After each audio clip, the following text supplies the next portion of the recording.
कर भगवान की जय। जय जय।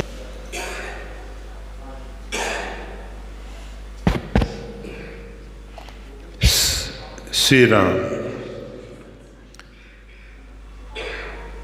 अभी पूछा है उज्जैन का महत्व क्या है। महाकाल की नगरी उज्जैन, इसके अनेक नाम हैं। उसमें अवंतिका भी इसका नाम है। सातपुरी मोक्षदायिका कही जाती हैं। सप्तपुरी जो मोक्षदायिका हैं, अर्थात जहाँ निवास करने पर परमार्थ पद की साधना में अगर हम सही विधि विधान के अनुसार आगे बढ़ते हैं तो काल, कर्म, स्वभाव, गुण, इस परिधि से हम बाहर आ जाते हैं। मोक्ष का अर्थ होता है ये जो जीव कर्म के बंधन में फंसा हुआ है, काल से प्रेरित होके त्रिगुणात्मक माया के चक्कर में पड़ के भटक रहा है, उस भटकन से बाहर आता है। उसमें अवंतिकापुरी जो है, विष्णुपाद अवंतिका, मध्य च कांचीपुरी, भगवान नारायण के स्वरूप में सातपुरी जो हैं उसमें भगवान नारायण के चरण कमल अवंतिका हैं। और अवंतिका का इसीलिए महत्व बढ़ जाता है, जैसे पूरा शरीर में भले ही सिर की प्रधानता रही हो, पर पूजा होती है पैर की, चरण की पूजा होती है। भजमन राम चरण सुखदाई, राम जी के चरण सुखदाई हैं। संतों की चरण धूली कल्याणकारी होती है।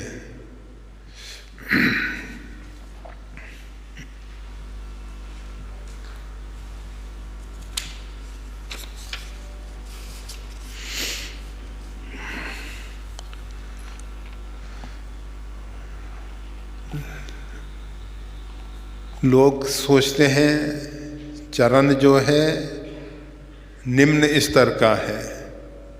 लोगों के अंदर कुछ भ्रामक विचार प्रवेश कर गए हैं, जिसके कारण पैर को हे दृष्टि से देखते हैं। पैर पे शरीर का पूरा बोझ रखा हुआ है। अगर पैर काट दिया जाए तो ये पूरा ढांचा गिर जाएगा। पूरा ढांचा खड़ा है पैर के बल पे। सबसे पहले सिर फूटेगा, जो विवेक, बुद्धि इत्यादि का स्थान है, जिसको बहुत अधिक महत्व दिया जाता है। पैर के कटने से वो गिरेगा और गिरने के साथ उसका सिर फूट जाएगा। तो ये चरण का अपना एक विशेष महत्व है। और ये जो अवंतिकापुरी है, चरण है, चरण अर्थात जब हमारा अभिमान और अहंकार गलित होता है तब हम चरण तक झुक पाते हैं। अवंतिकापुरी में प्रवेश करने के लिए, उज्जैन में प्रवेश करने के लिए अहंकार शून्य स्थिति होती है। यहाँ एक प्राचीन इतिहास में बताया गया है, रामचरितमानस में आपने पढ़ा होगा। भुसुंडी जो हैं श्री अवध में निवास करते थे। अयोध्यापुरी मस्तक है। अयोध्यापुरी जो है मस्तक कहा जाता है। वहाँ 2-3 बार लगातार भयंकर दुष्काल पड़ा। जब भयंकर दुष्काल हुआ तो भुसुंडी जी महाकाल की नगरी उज्जैन अवंतिकापुरी में आए। अवंतिकापुरी में आने पर यहाँ की विशेषता है, यहाँ दुष्काल नहीं पड़ता। भगवान शंकर की ऐसी कृपा है कि ये जो मालवा क्षेत्र है इसमें दुष्काल नहीं पड़ता। ऐसे युग प्रमाण से, युग धर्म से कभी कभी विपरीत भी होता हुआ देखा जाता है, परंतु जिस समय भुसुंडी जी यहाँ आए उस समय यहाँ की भूमि धन धान से संपन्न थी। उनके मन में विचार हुआ, अयोध्या से ज़्यादा श्रेष्ठ है अवंतिकापुरी।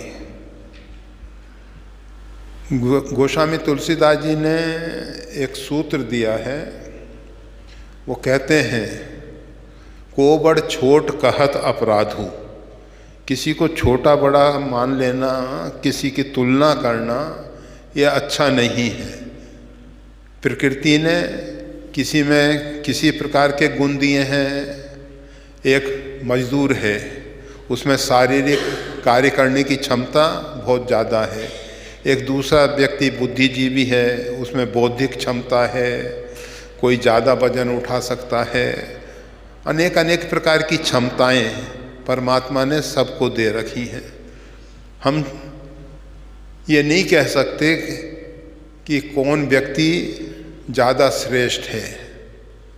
हमारे विचार से तो वही श्रेष्ठ है जिसके द्वारा सर्वजन हिताय कार्य होते हों। सार्वभौम अस्तित्व के हित में जो कार्य करता है वो ही श्रेष्ठ है। परंतु काग भुसुंडी जी के मन में, भुसुंडी पहले थे, काग जी बाद में बने, तो भुसुंडी जी जो हैं उनके मन में विचार आया कि ये भोले बाबा जो हैं, कालों के काल महाकाल, ये श्रेष्ठ हैं। अयोध्या के श्री राम से ये श्रेष्ठ हैं। देवयोग से महाकाल के मंदिर में एक वैदिक कर्मकांडी ब्राह्मण थे जो भगवान शंकर के परम भक्त थे। उनकी कृपा से भुसुंडी जी को शंकर जी का मंत्र प्राप्त हुआ और वो मंत्र का जप करने लगे। उनके गुरुदेव उनको समझाते थे कि देखो, परमात्मा के जो भिन्न भिन्न नाम रूप हैं उनमें भेद दृष्टि रखना अच्छा नहीं है। भगवान शंकर जो हैं नारायण की उपासना करते हैं, राम जी को अपना इष्ट मानते हैं। राम जी जो हैं भगवान शंकर की उपासना करते हैं, राम जी शंकर जी को अपना इष्ट मानते हैं।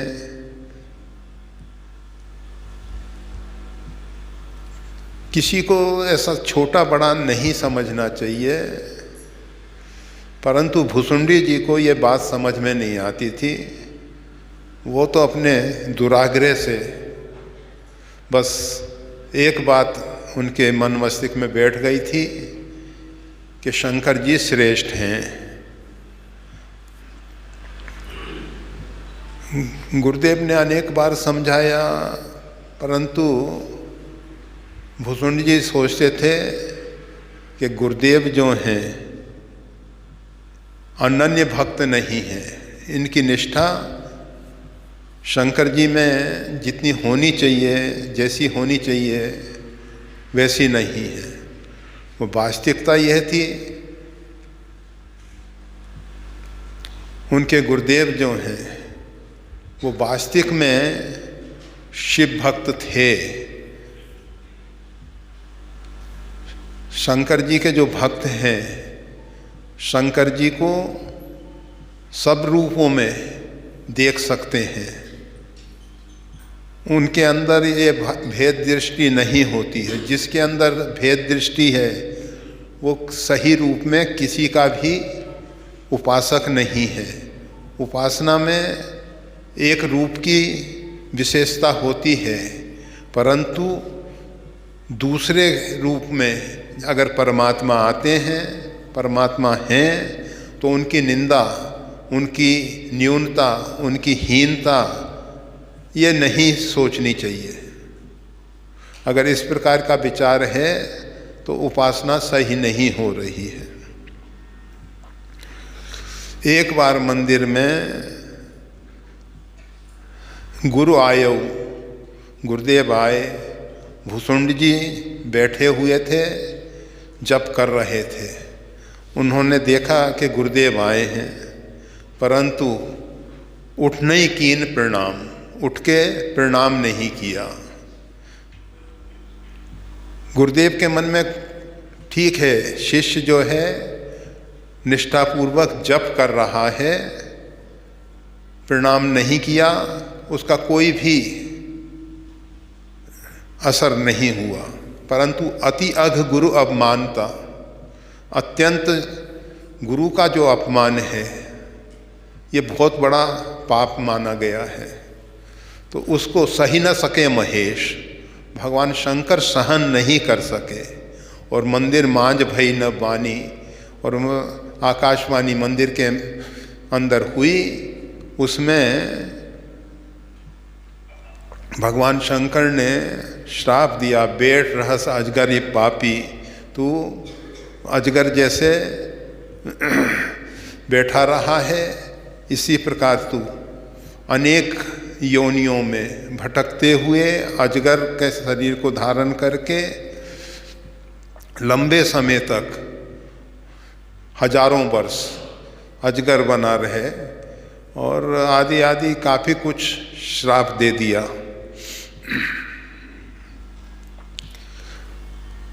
भगवान शंकर जब इस प्रकार से श्राप दे रहे थे तो गुरुदेव के मन में बहुत पीड़ा हुई, और गुरुदेव ने कहा, हाहाकार कीन गुरु, भगवान आपने ये क्या कर दिया, अब आप प्रसन्न हो जाइए। और फिर उन्होंने स्तवन किया, स्तुति की। स्तुति में जो आप सब नमामि शमीशान निर्वाण रूपम विभुम व्यापकम ब्रह्म वेद स्वरूपम स्तुति करते हो, वो स्तुति की गई। स्तुति के बाद भगवान शंकर प्रसन्न हो गए। भगवान शंकर जो हैं आशुतोष हैं, शीघ्र प्रसन्न हो जाते हैं, शीघ्र नाराज भी हो जाते हैं। नाराज इसलिए होते हैं, जो वेदोक्त मार्ग है उसका कोई खंडन करके स्वेच्छाचारी जीवन जीने की चेष्टा करता है, शास्त्र की मर्यादा के विपरीत कार्य करता है, तो भगवान शंकर वो सहन नहीं कर पाते हैं। जैसे कोई राजमार्ग बना हुआ है, उस राजमार्ग को कोई तोड़ने लग जाए तो उसका परिणाम क्या आएगा? अनेक पथिकों के लिए, राहगीरों के लिए समस्या पैदा हो जाएगी। इसी प्रकार भगवान शंकर जो हैं, जो परमार्थ पथ को तोड़ने वाले लोग हैं, उनको दंडित करते हैं, उसके लिए क्रोध करते हैं। तो जब गुरुदेव ने भगवान शंकर की स्तुति की, भगवान शंकर प्रसन्न हो गए, कहा कि वरदान मांगो। गुरुदेव ने कहा कि प्रभु सर्वप्रथम तो आप अपने चरणों में प्रेमा भक्ति प्रदान कीजिए, उसके बाद ये बेचारा अज्ञानी जीव ये नहीं समझ सका, इसने बहुत बड़ा भयंकर अपराध किया है, परंतु आप इस पे दया करें, कृपा करें। भगवान शंकर ने भुसुंडी जी पे बहुत दया की और कहा कि कबने जोन मिटई नहीं ज्ञाना, अनेक शरीर तो धारण करने पड़ेंगे, क्योंकि जो श्राप हो गया है वो वापस नहीं लिया जा सकता है, परंतु उसमें राहत ये रहेगी कि अनेक योनियों में जन्म लेते हुए भी ज्ञान नहीं मिटेगा।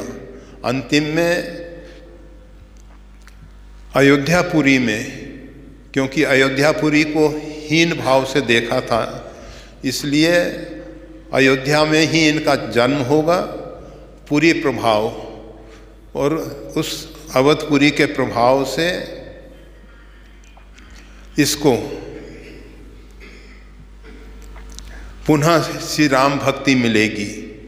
पुरी प्रभाव अनुग्रह मोरे, दोनों बातें भगवान शंकर ने कही कि पुरी का प्रभाव और भगवान शंकर का अनुग्रह, इन दोनों से इसको राम भक्ति मिलेगी। ऐसा हुआ। हम केवल इतना बताना चाहते थे कि अवंतिकापुरी में भी रहकर, महाकाल के मंदिर में भी बैठकर जप करने पर भी दुर्दशा हो सकती है।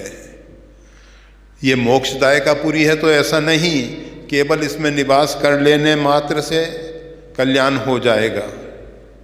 जब तक हम अभिमान और अहंकार को छोड़कर भगवान शंकर की आराधना उपासना नहीं करते या अपने इष्ट की आराधना उपासना नहीं करते, तब तक कल्याण संभव नहीं है।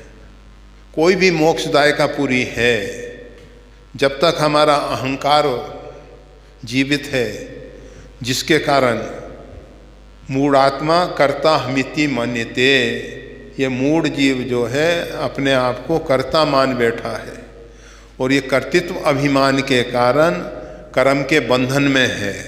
तो मोक्ष जो है तभी संभव है, कर्म के बंधन से मुक्ति तभी संभव है जब हमारा अहंकार गलित होगा, अभिमान टूटेगा। तो भगवान शंकर कृपा करते हैं। वैसे भगवान शंकर के जो सकाम भक्त हैं, जैसी जैसी कामनाएं करते हैं उनको पूर्ण कर देते हैं। बड़े बड़े असुर भगवान शंकर की कृपा से बहुत शक्तिशाली सामर्थ्यवान हुए, बहुत ऐश्वर्यवान हुए। समृद्धि उनके यहाँ, रावण के यहाँ सोने की लंका, तो इस प्रकार की समृद्धि इत्यादि हो सकती है। परंतु जब निष्काम भाव से किसी कामना को न रखते हुए भगवान शंकर की आराधना उपासना की जाती है, तो राम भक्ति शिव सेवा कर फल सुत सोई, अविरल भक्ति राम पद होई। भगवान शंकर जी की सेवा का यही फल है कि भगवान श्री राघवेंद्र के चरणों में अविरल भक्ति हो, अचला भक्ति हो, अनपायनी भक्ति हो। तो ये अवंतिकापुरी की महिमा तो बहुत, स्कंद पुराण में अवंतिका खंड यहाँ का विशेष महत्व लिखा हुआ है, लंबा है।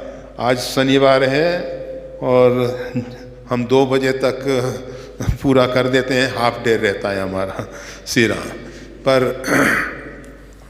अवंतिकापुरी सारांश में इतना ही है कि ये भगवान के चरण हैं और मोक्षदायकापुरी है, भगवान शंकर की नगरी है। यहाँ के राजा महाकाल हैं और काल भैरव यहाँ के क्षेत्रपाल हैं। परंतु एक बात बतानी बहुत आवश्यक है, यहाँ के क्षेत्रपाल के मदिरा का भोग लगता है।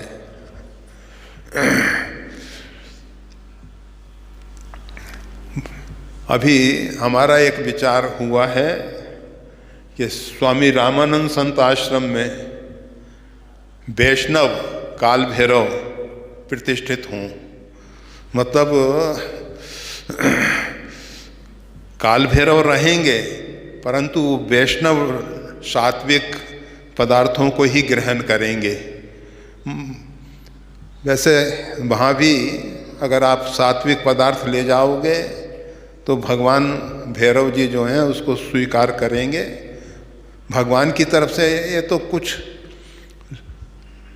उनके जो उपासक अनुयायी हैं वो तमोगुण और तमोगुणी प्रभाव से प्रभावित होकर तमोगुणी वस्तुओं को भगवान को समर्पित करते हैं। ऐसा जरूरी नहीं है कि भगवान, वैसे उसका इतिहास भी हमने पढ़ा था तो उसमें भगवान भैरव जी क्यों मदिरा इत्यादि ग्रहण करते हैं, परंतु उन सब बातों से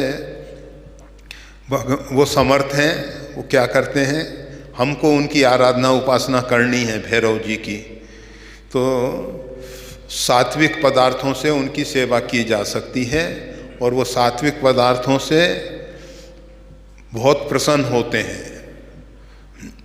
और जरूरी नहीं है कि इस प्रकार से तमोगुनी मदिरा, वैसे देवी भागवत में भी आता है, भगवती कहती है ठहर ठहर मेरे को मदिरा पान कर लेने दे।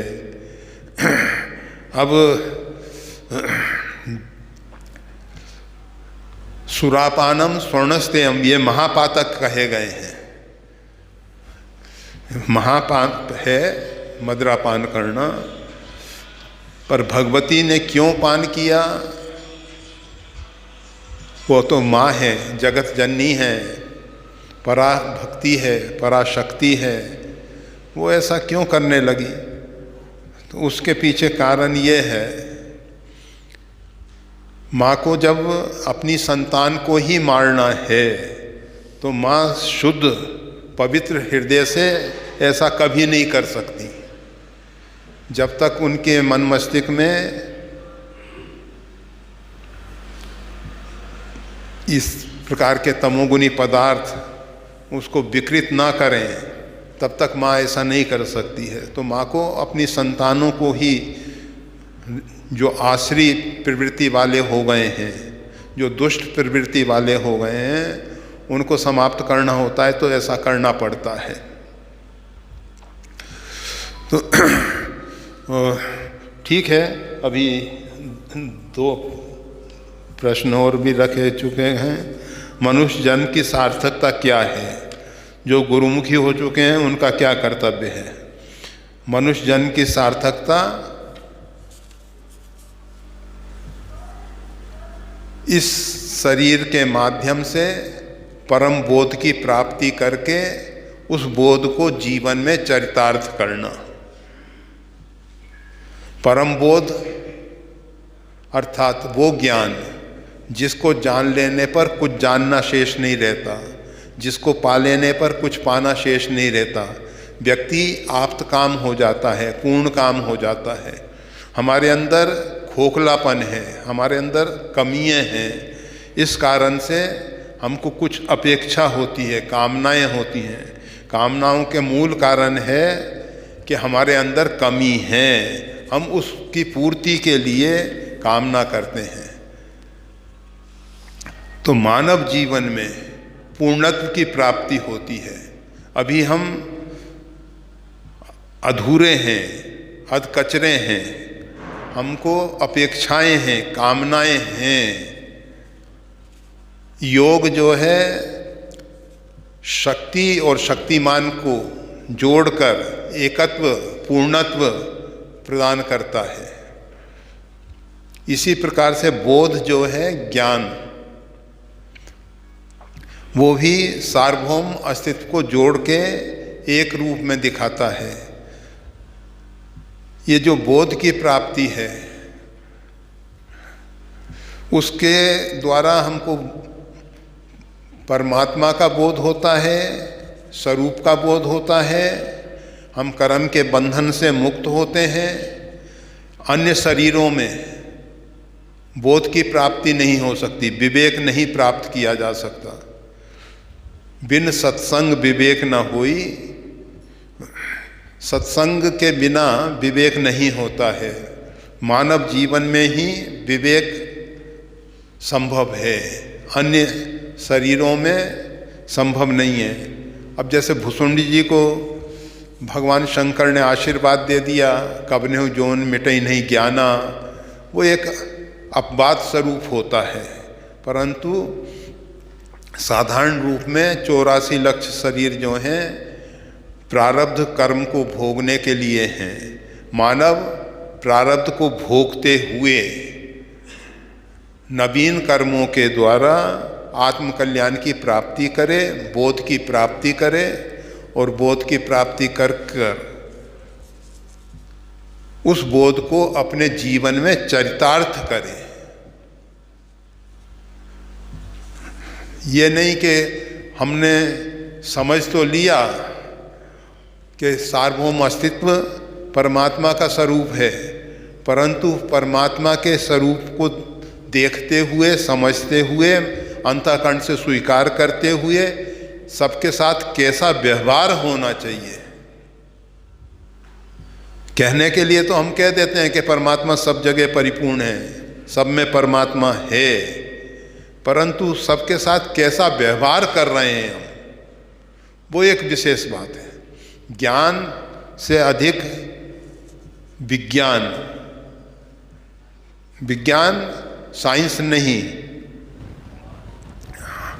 जो विशिष्ट ज्ञान है अर्थात जीवन में उसको चरितार्थ करना है।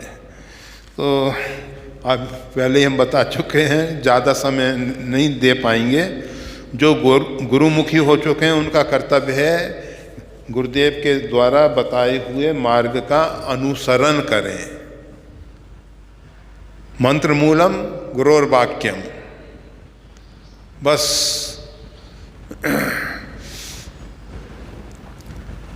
गुरु आज्ञा का पालन करें। गुरुदेव ने जो हमको मार्गदर्शन दिया है तद अनुसार चलें, यही हमारा सही कर्तव्य होगा। जय जय जय हनुमान गोसाई, कृपा करो गुरुदेव की नाई। गुरुदेव भगवान आज इसी पर मार्गदर्शन करने की कृपा करें।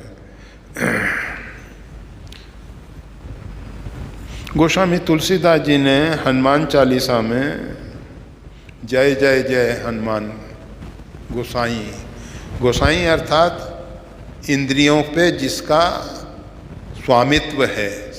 गो यानी इंद्रिय, साई यानी स्वामी, जो अपनी इंद्रियों का स्वामी है। हमारी इंद्रियां हमारे बस में नहीं है, हमारा मन हमारे बस में नहीं है। अंतःकरण और बाह्यकरण, अंतःकरण में मन, बुद्धि, चित्त, अहंकार, ये अंतःकरण चतुष्टय है। 5 ज्ञानेंद्रिय, 5 कर्मेंद्रिय, इन पे जिसका अधिकार है वो है गोसाई। तो गोस्वामी तुलसीदास जी महाराज हनुमान जी से कह रहे हैं जय जय जय हनुमान गोसाई। हनुमान जी का अपने इंद्रियों पे, मन बुद्धि पे अधिकार है, स्वामित्व है, और जैसा चाहते हैं उस दिशा में उनका मन, उनकी बुद्धि, उनके इंद्रिय मतलब ज्ञानेंद्रिय, कर्मेंद्रिय सब कार्य करते हैं। कृपा करो गुरुदेव की नाई, गुरुदेव की तरह कृपा करें। गुरुदेव अर्थात हम उस परमात्मा को नहीं देख सके हैं, उस परमात्मा तक हमारी पहुंच नहीं है। गुरु वो माध्यम है जिस माध्यम से हम परमात्मा तक पहुंच सकते हैं। मोह रूपी अंधकार को दूर करके ज्ञान रूपी आलोक को प्रदान करते हैं। ये मोह निशा सब सोवनहारा, देखई स्वप्न अनेक प्रकारा, या निशा सर्व जितने भी जीव हैं मोह रूपी रात्रि में सो रहे हैं। या निशा सर्वभूतानां तस्याम जागृति संयमी।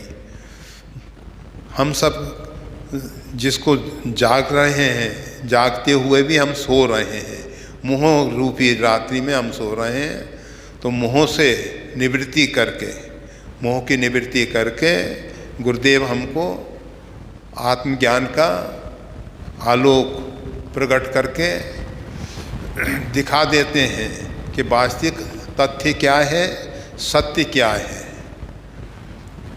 और जब हमको तथ्य और सत्य का बोध होता है तो हम उस पे अनुसार जीवन जीते हैं। तो गुरुदेव हमको इस भवाटवी से, ये भवरूपी जो संसार में जो दुख दोष हैं, भगवान, लोग पूछा करते हैं कि भगवान ने दुख और दोष क्यों बनाए। संसार तो परमात्मा की कृति है, भगवान ने संसार बनाया है। यही सृष्टि उपाई त्रिविध बनाई, संग सहाय न दूजा। उस परमात्मा ने सृष्टि का विस्तार किया है। गीता में भगवान कहते हैं दुख दोषानु दर्शनम, उन दुख और दोष को देखकर वैराग्य को प्राप्त हो जाए। अर्थात जो संसार में हमारी मोह आसक्ति है, वो हमारी मोह आसक्ति टूट जाए, छूट जाए और हम संसार में रहते हुए भी जीवन मुक्त जीवन जिए। शरीर से मुक्त हो जाना कोई बड़ी बात नहीं है, परंतु जीवन में, जीवन रहते हुए, शरीर के रहते हुए अनासक्त भाव से मोह आसक्ति का त्याग करके जीवन जीना कठिन है। तो गुरुदेव हमको वो जीवन सिखाते हैं। साधो सहज समाधि बनी, सम्यक प्रकार से बोध हो जाने पर, ज्ञान की प्राप्ति हो जाने पर हम जिस प्रकार से जीवन जीते हैं, हमारी प्रत्येक क्रिया जागरूक होके होती है, सावधान होके होती है। समाधि मतलब सम्यक प्रकार का समाधान हमारे अंदर होता है। और जब हम समाधिष्ठ होके जीते हैं, अर्थात हम सावधान होके जीते हैं, जागरूक होके जीते हैं, हम मोहरूपी रात्रि में सोते हुए नहीं जीते हैं। अभी हम सोते हुए चल रहे हैं, फिर रहे हैं, देख रहे हैं, बोल रहे हैं। ये सब जिस प्रकार से कोई व्यक्ति बहुत अधिक नशा कर ले, मदिरापान कर ले, वो क्या कर रहा है कुछ उसको बोध नहीं रहता। चलते फिरते उठते बैठते भी वो नशे में डूबा हुआ है। इसी प्रकार से मोह का जो मदपान कर रखा है हमने, उसके कारण हम अभी संसार में जागते हुए भी सो रहे हैं। ऊपर से दिखता है कि हम जाग रहे हैं, परंतु सो रहे हैं। तो गुरुदेव की कृपा से जागरूक अवस्था में, जागते हुए हम सोते हैं, सोते हुए भी हैं तो जागरूक अवस्था में सोते हैं, कर्म करते हैं तो जागरूक अवस्था में करते हैं। तो गोस्वामी तुलसीदास जी कह रहे हैं, कृपा करो गुरुदेव की नाई। अर्थात गुरुदेव जिस प्रकार से हमको मोह रात्रि से जगा देते हैं, मोह निद्रा से जगा देते हैं, उसी प्रकार से आप हमारे ऊपर कृपा कीजिए, कृपा कीजिए। और हनुमान जी ने शंकर जी के रूप में गोस्वामी तुलसीदास जी के ऊपर बहुत कृपा की है। सपने साँचे मोही पर जो हर गोरी पसाऊ। गोस्वामी तुलसीदास जी कहते हैं स्वप्न में जो भगवान शंकर ने हम पे कृपा की, जन्म के साथ कृपा की, और भवानी पार्वती जी ने उनको भोजन करा के पालन पोषण किया आदि आदि। फिर नरहरि रूप में गुरुदेव की प्राप्ति कराई। नरहरि स्वामी को, नरहरि आनंद जी महाराज को भगवान शंकर ने आदेश दिया कि गोस्वामी तुलसीदास जी राम बोला नाम का जो व्यक्ति है उसको ले आओ और उसका सही ढंग से पालन पोषण करके उसको पंच संस्कार दे के उसको भगवान की भक्ति के मार्ग में आगे बढ़ाओ। तो ये सब शंकर जी की कृपा से, हनुमान जी की कृपा से हुआ है। तो हनुमान जी से हनुमान चालीसा में निवेदन कर रहे हैं, प्रार्थना कर रहे हैं कि प्रभु जिस प्रकार से हमारे गुरुदेव स्वामी नरहरियानंद जी ने तत्पि कही गुरु बारही बारा समझ परी कछमति अनुसारा, गुरुदेव ने अनेकों बार रामचरितमानस सुनाया है, रामायण सुनाई है, और फिर उसी को गोस्वामी तुलसीदास जी भाषा में आबद्ध करते हैं रामचरितमानस के रूप में जो हम सबको प्राप्त है। तो ये सब गुरुदेव की कृपा से हुआ है उनके जीवन में, और इसीलिए वो कह रहे हैं कृपा करो गुरुदेव की नहीं। जय श्री राम।